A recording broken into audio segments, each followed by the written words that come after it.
Hello. In this session, we're going to talk about some of the built-in reports or default reports that come with web control. Now you can see we're here on the air handler unit graphic, and let's look at some of the things we can do in web control to generate reports. Since we're on a piece of equipment, I'm going to go ahead and look at equipment and choose point list. Let's see the details of the points for this particular air handling unit. Notice I have a variety of options, of course. What things do I want to see about each point? And I could choose the type of points, BACnet points, physical points, etc.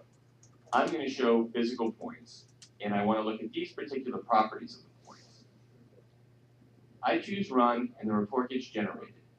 Let's give ourselves a little room here. And now we can see, of course, we're at the air handling unit, the first floor Atlanta building in Georgia for the Prestige Corporation, and we're looking at physical points. The air handling unit, here's the name, here's basically all of the options that we chose on this options tab. So that's an example of one built-in report in web control.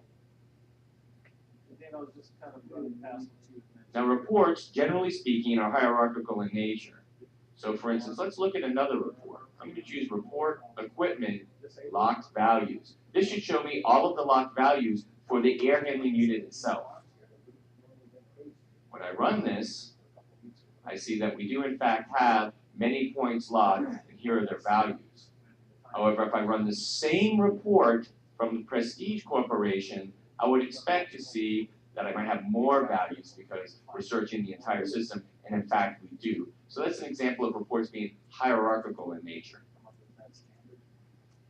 Now, underneath these reports we have alarms. We can look at all of the alarms and alarm sources in the building.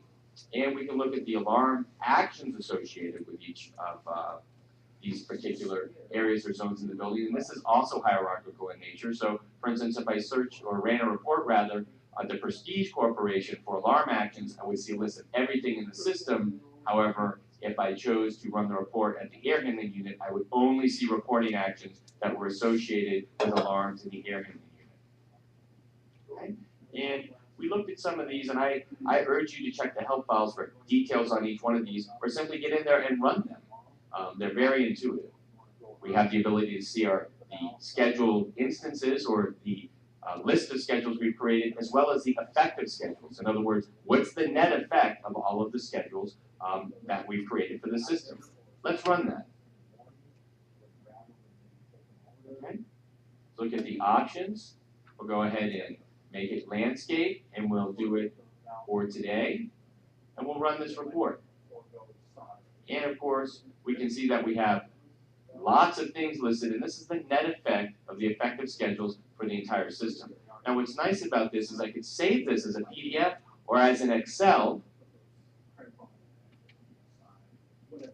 and here I have it. I could save it locally, it's an Excel format. So all of our reports can be saved that way. Go ahead and open this back up, go back to the air handling unit, and talk about a few more reports. We do have the ability, of course, to run an audit log report. Let's go ahead and do that real quick as well as one final example. I'm going to choose audit log, and under the options, of course, we can choose which operator we want to look at or all operators. So if I run this for the administrator, remembering that I'm at the air handling unit and not at the root, I'll see everything the administrator did at the air handling unit today.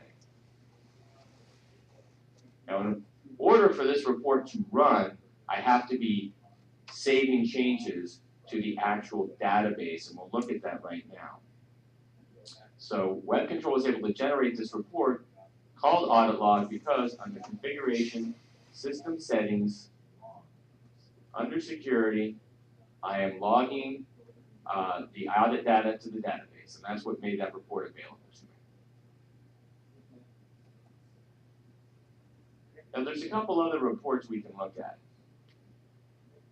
If we go to the network tree, we see that we have a reports button here. Now we have a lot of the same reports, but we also have additional ones. Right here, network, equipment status, and module status. Let's look at our equipment status first.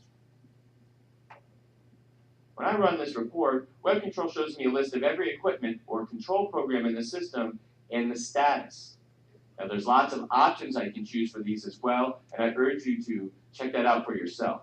But this is a way to generate a list of equipment and things like their color and their status. This is also hierarchical in nature, so I can narrow this down, of course, by drilling down into the tree. Finally, we have the module status report. If I run this report, it will give me a list of all of my modules in the system, and of course, any of the options I've chosen. In this case, it happens to be the module driver version and the boot version, and the status of the controllers themselves. And that's a quick rundown of the built-in or default reports in Web Control.